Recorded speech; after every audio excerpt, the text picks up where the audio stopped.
عام استیزان کے بیان ہوئے، اب پھر ان کی تکمیل ہے اور درمیان میں خدا و رسول کی اطاعت کی تاکید کی گئی۔ اب حکم ہوا یا ایھا الذین آمنوا لیستأذنکم الذین ملکت ایمانکم والذین لم یبلغوا الحلم منکم، اے ایمان والو اجازت طلب کریں وہ جو تمہارے ہاتھوں کے ملک ہیں اور وہ جو تم میں سے بلوغ کو نہیں پہنچے۔ من قبل صلاۃ الفجر 3 مرات، 3 بار نماز فجر سے پہلے، اور جس وقت کی تم اپنے کپڑے دوپہر میں رکھو یعنی اتارو، اور نماز عشاء کے بعد۔ تو یہ الذین ملکت ایمانکم، جو تمہارے ہاتھوں کے ملک ہیں۔ تو مملوک جو ہے یہ غلام بھی ہوتا ہے، باندی بھی، لہذا الذین ملکت ایمانکم میں غلام باندی دونوں داخل ہیں، چاہے وہ بالغ ہو کہ نابالغ ہو۔ تو غلام باندی یہ آتے رہتے تھے ان کے گھروں میں بغیر اذن کے، اب ان کو پابند کیا گیا کہ اذن لے کر کے ہی آئیں۔ تو حکم اس بات کا ہے کہ غلام اور باندی اذن حاصل کریں، اور وہ جو نابالغ ہیں، تو نابالغ بھی آتے جاتے رہتے تھے بغیر استئذان کے، تو ان کو بھی پابند کیا گیا کہ ان 3 اوقات میں اذن حاصل کر کے ہی آئیں، اور وہ بھی یہ تم میں سے، تو تم میں سے مطلب یعنی آزادوں میں سے، یہ تم میں سے بلوغ کو نہ پہنچے، یعنی بچے جو آزادوں میں سے بلوغ کو نہیں پہنچے۔ اب حلم میں پڑھا گیا ہے شاذ میں حلم لام کے سکون کے ساتھ تخفیفاً 3 بار دن اور رات میں، اور یہ 3 بار کیا کیا ہے اس کا بیان ہی ہے۔ نماز فجر سے پہلے لأنه وقت القیام من المضاجع و طرح ما ینام، اس لیے کہ یہ خوابگاہوں سے اٹھنے اور جن کپڑوں میں سویا جاتا ہے ان کے اتارنے اور بیداری کے کپڑے پہننے کا وقت ہے۔ تو نماز فجر سے پہلے آدمی خوابگاہ سے اٹھتا ہے اور جو کپڑے وغیرہ سونے کے وقت پہنے تھے ان کو ہٹا دیتا ہے، بیداری کے کپڑے پہنتا ہے۔ مطلب یہ ہے کہ اس وقت پورے طور سے آدمی سطر کا پابند نہیں ہوتا، کچھ نہ کچھ کھلا ہو سکتا ہے۔ اور جس وقت کی تم اپنے کپڑے اتارتے ہو دوپہر کو، یہ ظہیرہ کیا ہے؟ گرمی میں نصف النہار، آدھا دن، اس لیے کہ یہ قیلولہ کے لیے کپڑے اتارنے کا وقت ہوتا ہے، تو اس میں بھی آدمی پورے طور سے سطر میں نہیں ہوگا۔ اور نماز عشاء کے بعد، اس لیے کہ یہ بیداری کے کپڑوں سے خالی ہونے اور خواب کے کپڑے پہننے کا وقت ہوتا ہے، اوڑھنے کا وقت ہوتا ہے۔ ثلاث عورات لکم، تو یہ ثلاث مضاف ہے، عورات لکم یہ مضاف ہے۔ اتنے سے جملہ ہوگا نہیں، تو جملہ ہونے کے لیے کچھ اور چاہیے، تو اس کو ظاہر کیا ہے، یعنی ہے مبدا ہے اور ثلاث عورات اس کی خبر ہے۔ یہ تمہارے لیے 3 پردے ہیں، تو یہ تو وہ پردے ہیں نہیں، جو اور مضاف بھی مقدر ہوگا، یہ پردے کے اوقات ہیں۔ یہ تمہارے لیے 3 سطر کے اوقات ہیں، تو مبتدا ہے حذف کر دیا گیا اور اوقات مضاف یہ حذف کر دیا گیا۔ اور ثلاثہ عورات امام حفص کے علاوہ اہل کوفہ کی قرأت ہے، یعنی امام حمزہ اور علی کسائی کی، تو اس میں ترکیب کیا بنے گی؟ اس کو کہا کہ ثلاثہ مرات سے بدل ہوگا، تو ثلاثہ مرات یہ وہاں پر مفعول فی واقع ہے، تو یہ بھی مفعول فی ہو جائے گا، یا ثلاثہ مرات مفعول مطلق ہوگا۔ اذن حاصل کریں، 3 بار اذن حاصل کرنا، اب اس سے یہ بدل ہوگا تو یہ بھی منصوب ہوگا۔ اچھا، تو نصب کے ساتھ اہل کوفہ کی قرأت سوائے حفص کے بدل ہوگا ثلاثہ مرات سے، یعنی اوقات و ثلاثہ عورات، اوقات ثلاثہ عورات، یہ 3 پردے کے اوقات ہیں۔ اچھا، اب عورہ کیوں کہا گیا؟ تو اس کو بیان کیا کہ عورہ کا معنی خلل، 3 اوقات میں چونکہ سطر میں خلل ہوتا ہے اس لیے ان کو خلل کے اوقات کہا گیا، اور ان احوال میں سے ہر حال کو عورہ کہا گیا اس لیے کہ انسان کا کی پردہ پوشی اس میں خلل والی ہو جاتی ہے، اور عورہ کا معنی خلل ہوتا ہے، اسی سے آور ہے جس کی آنکھ میں خلل ہے اس کو کہا جاتا ہے۔ اب اس کی شان نزول بیان کی ہے کہ انصار میں سے ایک غلام جس کو مدلج ابن عمرو کہا جاتا تھا، حضرت عمر رضی اللہ تعالیٰ کے پاس دوپہر کے وقت میں آ گیا جبکہ وہ سو رہے تھے اور ان کا کپڑا کھلا ہوا تھا. اسی حالت میں پہنچ گیا تو حضرت عمر رضی اللہ تعالیٰ عنہ نے فرمایا کہ وددت ان اللہ ہے، میری آرزو تھی کہ اللہ تعالیٰ بغیر اجازت کے ان اوقات میں داخل ہونے سے نہیں فرما دیتا.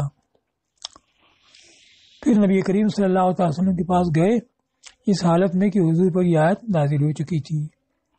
تو اب پابند کر دیا گیا کہ ان اوقات میں جائیں تو اذن لے کر کے ہی جائیں. ثم عذرهم فی ترک الاستئذان. اچھا، پھر ان کو معذور رکھا ان مرات، ان بار کے علاوہ میں استئذان کے ترک کرنے کے معاملے میں، چونکہ غلام ماضی ہر وقت آنے جانے والے ہوتے ہیں تو اگر ہر وقت ان کو اذن کا پابند کر دیا جائے تو آنا جانا ہی دشوار ہو جائے. تو 3 اوقات میں تو پابند کیا گیا، باقی میں ان کو معذور رکھا گیا. تو فرمایا کہ لیس علیکم ولا علیہم، تم پر اور ان پر کوئی حرج نہیں ان کے بعد، یعنی کوئی گناہ نہیں تم پر اور نہ ان پر جن کا ذکر کیا گیا بغیر اذن حاصل کیے داخل ہونے میں ان اوقات کے بعد. اب کیوں حرج نہیں ہے اس کی علت بیان کی. ثم بین العلت فی ترک الاستئذان، پھر ان اوقات میں استئذان کے ترک کرنے کی علت بیان کی اس ارشاد سے. طوافون علیکم، طاف طوف و گردش کرنا، طائف اسی سے اس میں فاعل اور طواف مبالغہ کا صیغہ، وہ کثرت سے تم پر گردش کرنے والے ہیں. تو ہم مقدر ہوگا مبتدا، یعنی ہم طوافون، وہ کثرت سے گردش کرنے والے ہیں گھر کے کاموں سے، آتے جاتے رہتے ہیں. بعضکم علی بعض، تم میں کا بعض پر، تو بعضکم مبتدا ہے اور علی بعض یہ خبر ہے، اور تقدیر ہوگی بعضکم طائفون علی بعض، طائفون یہ حذف کر دیا گیا اس لیے کہ طوافون اس پر دلالت کر رہا ہے. اب یہ بعضکم علی بعض، یہ دوسرا جملہ جو ہے یہ مستقل ہے یا پہلے سے بدل ہے. تو اس کو کہا ہے کہ ایک تو یہ ہے کہ وہ الگ بیان کر دیا گیا کہ ان اوقات کے علاوہ میں داخل ہونے میں حرج نہیں ہے چونکہ کثرت سے وہ تم پر طواف کرنے والے ہیں. پھر الگ سے بتایا گیا کہ وہی نہیں، تم کبھی تم جاتے ہو کبھی وہ آتے ہیں، تو تم میں کا بعض پہ گردش کرنے والا ہے. اور ہو سکتا ہے کہ یہ جملہ بدل ہو اس جملے سے جو اس سے پہلے ہے طوافون سے، اور ہو سکتا ہے کہ اسی کا بیان ہو تاکید کرتے ہوئے، یعنی کثرت سے طواف کرنے والے ہیں اور صرف غلام ہی مادی نہیں بلکہ تم بھی جو ان کے پاس جاتے آتے ہو وہ تمہارے پاس آتے جاتے ہیں. تو اس میں دونوں احتمال ذکر کیے. یہ ہو سکتا ہے کہ یہ جملہ پہلے والے جملے سے بدل ہو، اور ہو سکتا ہے کہ یہ اس کو بیان کرنے والا اور تاکید کرنے والا ہو. مطلب یہ کہ تم کو اور ان کو مخالطہ مداخلہ یہ مفاعلت سے مشارکت کو چاہتا ہے، ایک دوسرے سے ملنے اور ایک دوسرے کے پاس آنے جانے کی حاجت ہے. وہ تمہارے پاس گردش کرتے ہیں کام کرنے کے لیے اور تم ان کے پاس گردش کرتے ہو کام لینے کے لیے. کوئی غلام مزدوری کا کام کرتا ہے یا کوئی کام کرتا ہے تو اس سے کام لینا ہے تو اس کے پاس جانا ہوگا، اور غلام کو کام کرنا ہے تو آنا ہوگا. تو اگر ہر وقت میں استئذان کا حکم قطعی کر دیا جاتا تو حرج تک پہنچاتا، اور حرج شریعت میں نص سے مدفوع ما یا اللہ علیکم فی الدین من حرج. اسی طرح اللہ تمہارے لیے آیتیں روشن فرماتا ہے، یعنی جیسے کہ استئذان کا حکم روشن فرمایا تمہارے لیے اس کے علاوہ آیات بھی روشن کرتا ہے جن کے بیان کے تم حاجت مند ہو. اور اللہ علم والا ہے، یعنی اپنے بندوں کی مصلحتوں کو جاننے والا ہے اور اپنی مراد کے بیان میں حکمت والا ہے. اب آگے ہے وَإِذَا بَلَغَ الْأَطْفَالُ مِنْكُمْ. اچھا، اب نابالغی کے زمانے میں تو وہ آتے جاتے رہے ان 3 اوقات کے علاوہ بغیر استئذان کے. اب بالغ ہونے کے بعد بھی وہ ان 3 اوقات کے علاوہ اوقات میں آتے جاتے رہے، تو یہ اس سے روکا گیا کہ اب جب بالغ ہو گئے تو بالغوں جیسا عمل کریں، یعنی جیسے بالغوں کو پابند کیا گیا ہے کہ جب بھی آئیں ان 3 اوقات میں یا ان کے علاوہ میں تو اذن حاصل کریں پھر داخل ہوں. تو اس کے لیے فرمایا گیا کہ وَإِذَا بَلَغَ الْأَطْفَالُ مِنْكُمُ الْحُلُومَ فَلْيَسْتَأْذِنُوا. اور جب تمہارے بچے یعنی آزاد، کیونکہ ممالک کا حکم تو پہلے ذکر کر دیا گیا، چاہے وہ بالغ ہو یا نابالغ ہو، تین ہی اوقات میں ان کو استیذان کی پابندی کرنی ہے۔ حلم کا معنی احتلام، یعنی جب وہ بالغ ہو جائے اور داخل ہونا چاہے تو اذن حاصل کرے تمام اوقات میں، جیسے کہ اذن حاصل کیا ان لوگوں نے جو ان سے پہلے تھے۔ اب ان سے پہلے ہونے کا کیا مطلب؟ یعنی جو ان سے پہلے بلوغ کو پہنچے، یہ مرد ہیں، یا جو ان سے پہلے ذکر کیے گئے، اس کے ارشاد یا ایھا الذین آمنوا لا تدخلوا بیوتا غیر بیوتکم حتی تستأنسوا وتسلموا میں، کہ پہلے جن کا حکم بیان کیا گیا اسی طرح ان کا بھی عمل ہو۔ مطلب یہ ہے کہ اطفال کے لیے بغیر اذن کے داخل ہونے میں اجازت دی گئی ہے، مگر 3 اوقات میں۔ جب بچے اس کے عادی ہو جائے، یعنی 3 اوقات کے علاوہ اوقات میں آتے جاتے رہیں، اب اس کے بعد وہ بالغ ہوں احتلام سے یا عمر سے، جس میں راجے جو قول ہے وہ یہی ہے کہ 15 سال کے ہو جائیں، تو ضروری یہ ہے کہ اس عادت سے ان کو چھڑایا جائے۔ فاطمہ تو اصل میں دودھ چھڑانے کو کہتے ہیں، اور یہاں مطلق چھڑانے کے بارے میں ہے۔ ان کو اس عادت سے ان کی عادت چھڑائی جائے اور ان کو آمادہ کیا جائے اس بات پر کہ وہ تمام اوقات میں اذن حاصل کریں، ان مردوں کی طرح، بڑے مردوں کی طرح جو بغیر اذن کے داخل ہونے کے عادی نہیں ہیں، اور لوگ اس سے غافل ہیں۔ یہ ہوتا کیا ہے کہ نابالغی میں جو آتے جاتے رہے تو بلوغ کے بعد بھی آتے جاتے رہتے ہیں۔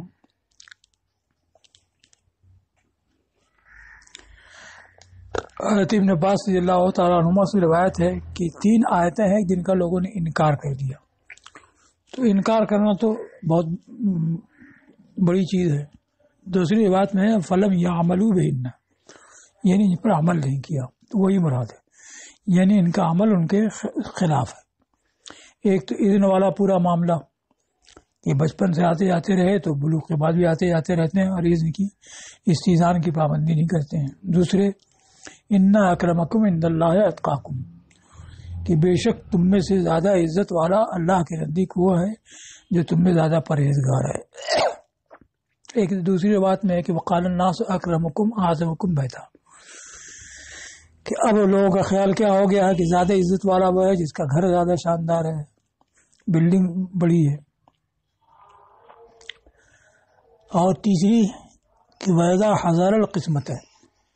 وَإِذَا حَضَرَ الْقِسْمَةَ وَالْقُرْبَى وَالْيَتَامَى وَالْمَسَاكِينُ فَارْزُقُوهُم مِّنْهُ وَقُولُوا لَهُمْ قَوْلًا مَّعْرُوفًا، کہ جب کسی کی میراث تقسیم ہو رہی ہو، تقسیم کے وقت قرابت دار، یتیم، مسکین حاضر ہوں تو ان کو اس سے رزق دے دو اور ان سے اچھی بات کہو۔ تو یہ حکم پہلے تھا، اب اس کو لوگوں نے بالکل ترک کر دیا اور سمجھ لیا کہ وہ منسوخ ہو گیا، حالانکہ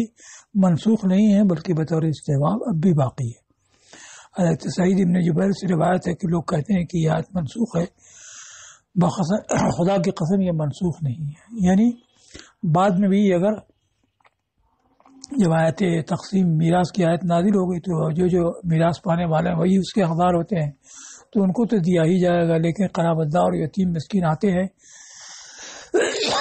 تو ان کو بھی کچھ دے دیں، اور یہ نہ ہو سکے تو کم سے کم ان سے اچھی بات کہیں۔ کذالک یبین اللہ لکم آیاتی، اسی طرح اللہ تمہارے لیے آیتیں روشن فرماتا ہے، اور اللہ جاننے والا، حکمت والا ہے، یعنی مخلوق کی مصلحتوں کو جاننے والا ہے اور جو احکام بیان کرتا ہے اس میں حکمت والا ہے۔ اب آگے آئے والقواعد من النساء، جو حکم تھا کہ عورتیں نگاہ پس رکھیں اور اپنی ستر کی، اپنی زینت کی چیزوں کو چھپا رکھیں، تو اس میں کچھ تخفیف ہوئی کہ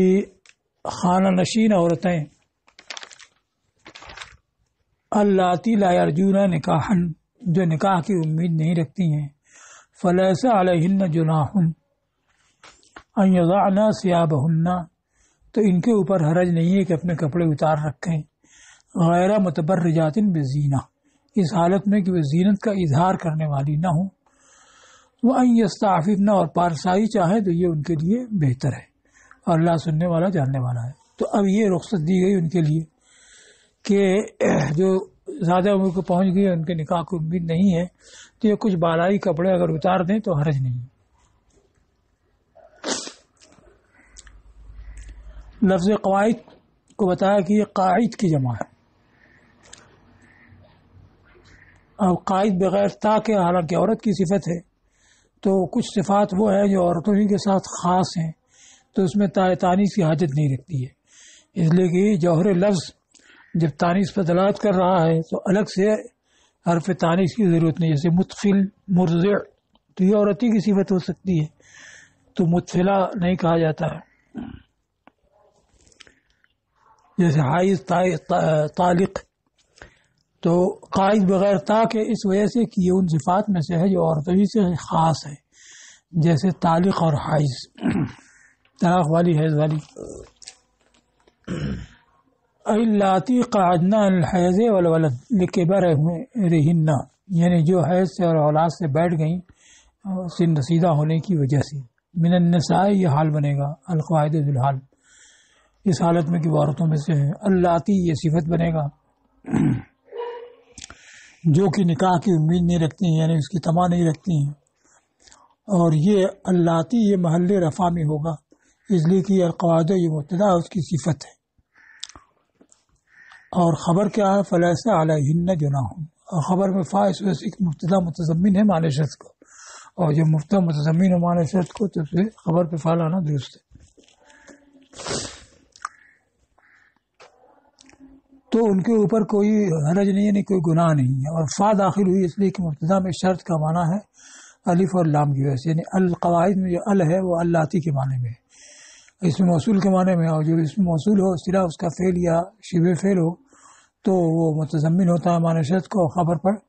فا آ سکتی ہے، علاوہ اس کے القواعد کی صفت اللاتی آ رہی ہے، جب مبتدا کی صفت ایسا اس میں موصول آ جائے یا موصوف آ جائے تو اس پر بھی فعال ہے، جیسے الرجل الذی یاتینی یا کل رجل یاتینی، ان یضعن، حرج کیا نہیں ہے اس بارے میں کہ وہ اپنے کپڑے اتار رکھے، اب یہاں کپڑے سے مراد یہ نہیں سب کپڑے بلکہ ظاہری بالائی کپڑے جیسے کہ چادر اور جلباب جو دوپٹے کے اوپر ہوتی، تو ایک تو دوپٹہ ہوتا اس سے کچھ بڑا جلباب ہوتا اور اس سے بڑا کر کے چادر ہوتی، تو اس طرح سے زائد کپڑوں کے اتار رکھنے میں حرج نہیں ہے، غیر متبرجات یہ حال بنے گا، تبرج میں ظاہر کرنا اس حالت میں کہ وہ زینت کو ظاہر کرنے والی نہ ہوں، مراد ہے پوشیدہ زینت جیسے کہ بال، گلا، پینڈلی اور اس کے مثل، یعنی اس کے رکھنے سے، ان کپڑوں کو رکھنے سے تبرج زینت کا اظہار مقصود نہ ہو، محض ہلکا ہونا یہ مقصود ہو، اور حقیقت تبرج یعنی واقعتاً تبرج تو اظہار زینت کہا جاتا ہے، تو حقیقت تبرج تو اس کے اظہار کی زحمت دیتی ہے جس کا پوشیدہ رکھنا ضروری ہے۔ پھر ان یستعففن یہ مبتدا ہے، خیرون یہ خبر ہے، تو ان اپنے صلہ سے مل کر کے مبتدا ہو جائے گا، اب یہ استفعال سے ہے تو اس کی وضاحت کی، یطلبن العفا، وہ پارسائی طلب کریں کپڑے رکھنے سے، تو پردہ پوشی ہی کریں، یہ ان کے لیے بہتر ہے، تو مطلب یہ بالائی کپڑے بھی نہ اتاریں، یہ بھی اوڑے رکھیں، تو اگر ایسا کریں تو یہ بہتر ہے، ان یستعففن مدعا ہے، خبر خیر لہم ہے، واللہ سمیع علیم لما یعلن، اللہ سننے والا ہے اس کا جس کا وہ اظہار کریں، جاننے والا ہے اس کا جس کا وہ قصد کریں۔